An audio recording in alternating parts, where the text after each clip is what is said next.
Hello guys, welcome back to our YouTube channel smart value investor. आप सभी को हमारे smart value investor YouTube channel पे स्वागत है। तो आज का वीडियो काफ़ी इंटरेस्टिंग होने वाला है गाइस। आज हम एक ऐसे स्टॉक के बारे में बात करेंगे जो कि कम लोगों को पता है और जिसमें काफ़ी पोटेंशियल है रिटर्न कमाने का। जी हाँ, और ये वीडियो बनाने के लिए काफ़ी रिसर्च लगता है गाइस। तो आई होप ये वीडियो आपको अच्छा लगेगा, ज़रूर देखिएगा।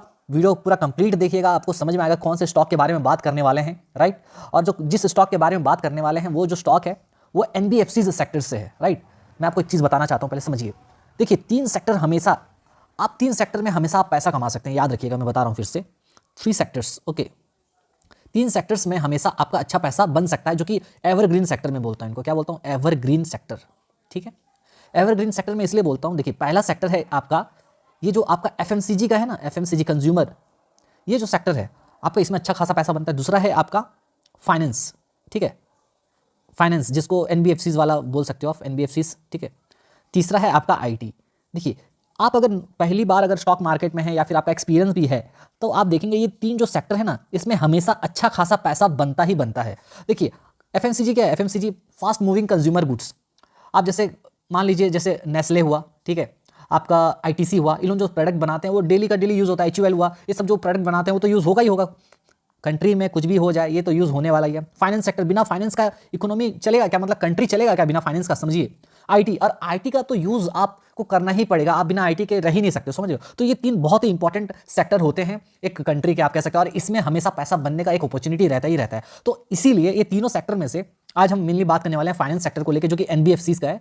तो जो फाइनेंस सेक्टर से यानी एनबीएफसीज सेक्टर से एक छोटा सा स्टॉक के बारे में बात करेंगे, जो कि अभी काफ़ी छोटा है, 9,000 करोड़ का सिर्फ मार्केट कैप है उसका, ठीक है। और जिसमें पोटेंशियल बहुत ज़्यादा है, पोटेंशियल काफ़ी अच्छा है, जिसमें पैसा बनाया जा सकता है। बट रिस्क आप अपना खुद देखिए कि कितना आप रिस्क ले सकते हैं। मेरा बस काम है आपको एक गाइडेंस देना, आपको स्टॉक के बारे में रूबरू कराना कि भाई ये भी स्टॉक है, मार्केट में आपको नहीं पता होगा। लोग सब बजाज फाइनेंस की ओर भागते हैं, राइट, और भी बहुत सारे फाइनेंस कंपनी की ओर भागते हैं, लेकिन आपको कोई ये नहीं बताएगा कि नेक्स्ट बजाज फाइनेंस कौन बनेगा, समझ में आ रहा है। लेकिन मैं आपको कुछ कुछ स्टॉक्स के बारे में बताऊंगा जो कि काफ़ी सस्ता अवेलेबल रहता है, ओके। ऐसा स्टॉक के बारे में बताऊंगा जिसका वैल्यूएशन काफ़ी अट्रैक्टिव है, अभी वैल्यूएशन अट्रैक्टिव होगा, ग्रोथ उसमें रहेगा, सारा चीज़ रहेगा, ठीक है। तो वीडियो काफ़ी लेंदी हो सकता है, बट पूरा देखिएगा, आप लोगों के लिए है। पैसा तभी बनेगा जब आप थोड़ा सा टाइम देंगे। और चलिए स्टार्ट करते हैं। वीडियो को स्टार्ट करने से पहले, ये हमारा है यूट्यूब चैनल, राइट। इसमें रेगुलर इंटरवल में हम वीडियो अपलोड करते रहते हैं। हमारे चैनल को जरूर सब्सक्राइब कीजिएगा। चलिए स्टार्ट करते हैं वीडियो को और आते हैं हमारे मेन स्क्रीन पे। अगर आप देखेंगे अभी भी मार्केट अभी चल रहा है, एक बार मार्केट को देख लेते हैं कि मार्केट का क्या। अगर देखें तो देखिए, आज जो अपना निफ्टी है 170 पॉइंट नीचे डाउन है। सेंसेक्स का एक्सपायरी है भैया, ये भी 680 पॉइंट डाउन है। और बैंक निफ्टी पे तो एक सेलिंग प्रेशर देखने को मिल रहा है आज के दिन, ठीक है। सेलिंग प्रेशर देखने को मिल रहा है। ट्रंप भैया तो ओथ ले चुके हैं, जिस दिन ओथ लिया उस दिन तो मार्केट अच्छा गया, लेकिन नेक्स्ट दिन यानी आज का दिन, मंगलवार का दिन है आज तारीख क्या है? वैसे 21 तारीख है। तो मार्केट थोड़ा सेलिंग प्रेशर देखने को मिल रहा है। देखते हैं 3 बजे तक क्या हाल होता है, ओके। तो चलिए स्टार्ट करते हैं हमारे वीडियो को। Let's back to our screen. तो हम आ चुके हैं अपने स्क्रीन पे, राइट। यहाँ पर आप देखेंगे तो जिस कंपनी के बारे में बात करने वाला हूँ, कंपनी का नाम है एसबीएफसी। क्या नाम है? एसबीएफसी, ठीक है। ये मुंबई बेस्ड कंपनी है, मुंबई में इनका हेडक्वार्टर है, राइट। मुंबई बेस्ड कंपनी है, मुंबई में इनका हेडक्वार्टर है। अगर आप देखेंगे तो यहाँ पर देख सकते हैं, रुकिए, देखिए यहाँ पर अंधेरी मुंबई लिखा है ना, ठीक है। रजिस्टर्ड ऑफिस इनका मुंबई में, राइट। चलिए, अब मैं जो बात बताने वाला हूँ, ये जो कंपनी है एसबीएफसी, ये काम क्या करती है? देखिए, इनका मेन काम होता है, जैसे देखिए यहाँ पर फोटो में दिख रहा है आपको, ये दुकानदार हैं, वहाँ से छोटे से दुकानदार हैं, ठीक है। ये अब मान लीजिए ये जो है ये बैंक गए, बैंक वाले इनको लोन चाहिए था। अब सोच लीजिए ये बेचारा आदमी है, ये लोन, ये क्या है? ये दुकानदार है, शॉपकीपर है ये, ठीक है, शॉपकीपर है, राइट। ये गया बैंक, ये क्या लेने गया? बैंक लोन लेने गया। बैंक वाला मना कर दिया, बोला कि नहीं दूंगा बिजनेस के लिए। क्यों? छोटा सा आदमी है, इसके पास कुछ भी है नहीं भाई। तो उस वक्त क्या करता है ये एसबीएफसी? मदद करता है किसको? एसबीएफसी मदद करता है इस आदमी को लोन देकर। तो एसबीएफसी बोलने का मतलब क्या, बॉटम लाइन ये है कि एसबीएफसी क्या करता है? एसबीएफसी छोटे मोटे जो शॉपकीपर्स इनको लोन देता है, स्मॉल टिकट साइज लोन देता है। ये जो एसबीएफसी, आप देखिए ये जो एसबीएफसी है, ओके। अब मान लीजिए मैं बनाता हूँ फिर से, ये एसबीएफसी जो है आपका, राइट।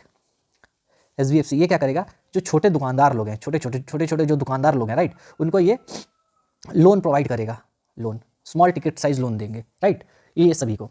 तो होता क्या है, देखिए कि आपको भी पता है कि जो छोटे मोटे कस्टमर्स होते हैं उनके पास उतना कुछ गिरवी रखने के लिए, या फिर आप कह सकते हो उनके पास उतना कुछ रहता नहीं है कि भाई छोटे, अब देखिए बैंक में जाएंगे तो आपको बैंक वाले परेशान कर देंगे, भैया ITR दो, ठीक है, आप ये दो वो दो ये दो फलाना दो ढिमका दो, बहुत सारा आपसे डॉक्यूमेंट मांगेंगे एक लोन के लिए, वो भी कितना टाइम लगता है। तो SBFC वहीं पर आता है और ये छोटे मोटे दुकानदार लोग को एक छोटा सा लोन देता है, स्मॉल टिकट साइज लोन देता है बिजनेस करने के लिए। तो एक अच्छा इनका बिजनेस मॉडल है ये, ठीक है।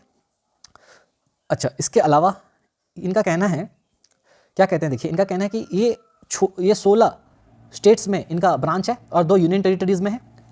इनके हिसाब से जो स्मॉल बिजनेस ऑनर्स लोग हैं इंडिया में वो लगभग 7 करोड़ लोग हैं क्राइसिल के रिपोर्ट के हिसाब से, राइट, जिसमें से 20% से कम लोग ही लोन ले पाते हैं। 20% से कम लोग ही ये स्मॉल टिकट साइज लोन ले पाते हैं। मतलब अच्छा खासा इसमें क्या है, पोटेंशियल है इस मार्केट में, राइट, ठीक है, पोटेंशियल काफ़ी है। इसके अलावा estimated demand for credit from micro businesses in India, बोल रहा है कि छोटे मोटे जो बिजनेस हैं उनका जो डिमांड होगा क्रेडिट का कितना हो सकता है, 117 लाख करोड़ का डिमांड है। तो अच्छा खासा पोटेंशियल दिख रहा है इसमें।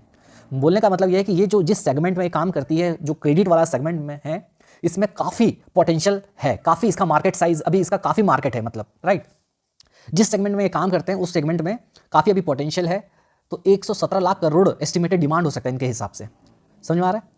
तो 7 करोड़ बिजनेस ओनर्स हैं, 20% से कम लोग ही बिजनेस लोन ले पाते हैं, यानी 80% तो अभी भी बाकी है भाई। हाँ, 117 लाख करोड़ का डिमांड हो सकता है क्रेडिट का, ठीक है, 16 स्टेट्स में ये फैले हुए हैं। अच्छा, समझ में आ गया होगा। इसके अलावा अगर मैं लोन के बारे में बात करूँ, ये क्या क्या लोन देते हैं देखिए, सिक्योर्ड MSME और लोन अगेंस्ट गोल्ड, राइट। ये MSME लोन देते हैं, छोटे मोटे लोन देते हैं, सिक्योर्ड लोन होता है, राइट, मतलब कुछ गिरवी रखना पड़ेगा आपको, और लोन अगेंस्ट गोल्ड, गोल्ड के अगेंस्ट में भी आपको लोन दिया जाता है, राइट, ये हुआ। तो अब चलते हैं इनका, सीधा हम चेक करेंगे क्या, इनका हम लोग फिनेंशियल्स थोड़ा फंडामेंटल्स चेक करते हैं, राइट। चलते हैं अपना टिकट टेक का वेबसाइट पे, देखिए आ गए हैं। अच्छा, अब देखिए ये जो SBFCs का 1 डे का मैं चार्ट निकाला हूँ, राइट, आज के दिन ये लगभग 2% गिर चुका है ये, ठीक है। प्राइस इसका चल रहा है अभी 88 रुपया, और ये आज के दिन थोड़ा सेलिंग प्रेशर इसमें देखने को मिल रहा है, कोई बात नहीं। 1 वीक का बात करूँ तो इसमें रिटर्न मिला है 8% का, ठीक है। एक हफ्ता पहले आप पैसा लगाते तो 8% कमा ही लेते, कोई बात नहीं। 1 मंथ में अगर बात करें तो 5% का रिटर्न है, और 1 ईयर की बात करें तो वही सेम, और 5 ईयर की बात करें क्योंकि अभी ज़्यादा दिन हुआ नहीं है, तो 5 ईयर करने से देखो ये आप बता क्या रहा है, एक सेकेंड, देखिए अगस्त 23 में ये बता रहे हैं ना डेट, यहाँ पर अगस्त 23, समझिए ये अगस्त 2023 को इसका IPO आया था। कब आया था IPO? अगस्त 2023 को। तब से ये 2.42% नेगेटिव रिटर्न दिया है, मतलब तब से जब से वो लिस्ट हुआ है तब से ये खास कुछ रिटर्न दिया ही नहीं है, खास क्या कुछ भी रिटर्न नहीं दिया है, इनफैक्ट 2.5% का नेगेटिव रिटर्न दिया है, राइट, ठीक है। नीचे चलते हैं तो ये कौन सा सेक्टर से, फिनेंशियल सेक्टर से बताया अभी मैं, स्पेशलाइज्ड फाइनेंस देता है, स्मॉल कैप कंपनी है, सिर्फ 9,745 करोड़ का मार्केट कैप है, और इसका रैंक है 526 नंबर रैंक है मार्केट कैप के हिसाब से। इसमें रिस्क है आपका 2.8x, निफ्टी अगर 1% बढ़ेगा या घटेगा तो ये 2.8 गुना बढ़ेगा या घटेगा, ठीक है। की मैट्रिक्स की बात करें तो इसका अभी जो PE चल रहा है, ये चल रहा है 41 का। यहाँ पर मेरे ख्याल से कुछ गलती दिखा रहा है क्या, 41 का PE कैसे दिखा रहा है ये शायद मेरे को चेक करना पड़ेगा, ये थोड़ा सा गलती है लग रहा है, ठीक है। सेक्टर का PE है 3.51, अच्छा सॉरी, प्राइस टू बुक है इसका 3.51, ठीक है, इसको अभी रहने देते हैं, इसमें कुछ प्रॉब्लम दिख रहा है मेरे को। अच्छा, 3.51 है प्राइस टू बुक इसका, सेक्टर का PE है 17 का, राइट। आइए समझते हैं ये प्राइस फोरकास्ट क्या बताता है। प्राइस फोरकास्ट ये बता रहा है टिकट के हिसाब से कि अगर मैं 2024 का जो प्राइस था 90 रुपया, उसको मैं बेस ले लूँ तो यहाँ से ये हाई कितना से कितना जा सकता है, जनवरी 2026 के लिए बता रहा है, ये 27% रिटर्न दे सकता है हाई टू हाई जाने के लिए, ठीक है। मीडियन ये कहाँ तक जा सकता है, 6% का रिटर्न देगा 95 रुपीज़, और लो ये 90 रुपीज़ तक जा सकता है, ऐसा इसका कहना है, ठीक है। और ये इससे कोई रिलेशन नहीं है, बस ये एक तो डेटा को प्रेडिक्ट करके बता रहा है, तो इसको आपको देखना नहीं है, जस्ट फॉर द नॉलेज में बता दे रहा हूँ कि एक तो ज्ञान मिल जाता है भाई, हाँ ऐसा हो सकता है। अगर वहीं पर देखेंगे आप तो इनका जो रेवेन्यू फोरकास्ट है, मतलब इनका, एक सेकेंड, ये क्या था, ये प्राइस फोरकास्ट था, ठीक है, ये है रेवेन्यू फोरकास्ट, मतलब सेल्स, इनका सेल्स बोल रहा है ये अभी 1000 करोड़ को अगर बेस लाइन अगर ले लें तो मार्च 2025 तक इनका क्या होगा। ये बोल रहा है कि मार्च 2025 तक तीनों केस में इनका रेवेन्यू कम होने वाला है, हाई 12% कम हो जाएगा, और मीडियम में 14% और लो में 19% तक कम हो सकता है, इनका ये कहना है, ठीक है। मतलब ये प्रेडिक्ट कर रहे हैं कि मार्च 2025 तक रेवेन्यू इनका कम ही होगा, ठीक है, राइट। हमको इससे क्या, हम बस एक थोड़ा सा रफ आइडिया ले रहे हैं। अच्छा, इनके हिसाब से EPS बढ़ेगा भाई, अभी है 2 रुपया का, 2.5 रुपये का EPS है, हाई 3.2 जा सकता है, और मीडियम 3.1, और लो इतना जा सकता है, ठीक है। बस हमको ये सब देखना नहीं है, बस just for the knowledge we are looking, okay. अब हम इनकम की बात करें, देखिए इनकम में देखो, मैं क्यों ये स्टॉक को सिलेक्ट किया हूँ, मेरा बात समझो। ये स्टॉक में देखो रेवेन्यू देखो, 2022 में इसका कितना था, 530 करोड़, 23 में कितना हो गया, 740 करोड़, 2024 में कितना हो गया, 1019 करोड़। ग्रोथ देखो 530, 740, 1019, अभी कितना चल रहा है 1155 करोड़। तो ग्रोथ अगर मैं देखूँ, ग्रोथ के लिए यहाँ पर दिया है, बहुत अच्छा है, देखो ग्रोथ के लिए बता देगा। तो यहाँ पर बोल रहा है कि FY 22-23 में 39% ग्रोथ दिखा रहा है सेल्स में, यहाँ पर दिखा रहा है 37% और यहाँ पर दिखा रहा है 13%। मतलब अगर देखेंगे तो इस साल मतलब पिछले 12 महीने में ग्रोथ थोड़ा सा कम हो गया यहाँ पर, राइट, 13% हुआ, जबकि पिछले सालों में 35-40% का ग्रोथ देखने को मिलता था। यहाँ 39 या 37, यहाँ थोड़ा कम हो गया है, ठीक है। इसके अलावा और अगर मैं देखूँ, सीधा आते हैं नेट इनकम में, ठीक है। नेट इनकम देखिए 64 करोड़ था 2022 में, जो कि बढ़कर 132% बढ़ गया 22-23 में, और फिर 23-24 में इसके मुकाबले 58% बढ़ गया, और अभी ये 26% बढ़ा है। अमाउंट अगर फिगर में देखूँ, फिगर देख लेते हैं, फिगर में कितना है, फिगर देखो, नेट इनकम का फिगर देखोगे तो 64 करोड़ से 159 करोड़ हुआ, फिर 159 करोड़ से 237 करोड़ हुआ, फिर 300 करोड़ हुआ। तो ग्रोथ तो दिख रहा है, चाहे रेवेन्यू हो या फिर नेट इनकम हो, दोनों में अच्छा खासा ग्रोथ देखने को मिल रहा है। इसके अलावा ज़्यादा क्लियर आपको मिलता है ईपीएस देखने से। ईपीएस अगर इनका देखोगे तो 80 पैसा से 1.76, फिर 2.41, फिर 2.80। तो देखिए ये सारा चीज़ बता रहा है कि भैया क्या हो रहा है कि अच्छा खासा इसमें ग्रोथ देखने को मिल रहा है। इनका जो फंडामेंटल्स है उसमें अच्छा खासा इनका जो की मैट्रिक्स है सभी में ग्रोथ देखने को मिल रहा है, राइट। अच्छा, मुर्गी भाई कुकड़ू कर रही है, ऑलरेडी सुबह हो गया, फिर भी कोई बात नहीं। अच्छा, यहाँ पर होल्डिंग्स के बारे में बात करें तो देखिए प्रमोटर का होल्डिंग थोड़ा सा कम हुआ है, ठीक है। प्रमोटर का होल्डिंग्स पहले 64% हुआ करता था, वो गिर गिर के अभी 54% पे है, राइट। तो जो कि कोई बात नहीं। तो म्यूचुअल फंड के बारे में देखते हैं। म्यूचुअल फंड का अगर देखोगे 10% हुआ करता था एक टाइम में, राइट।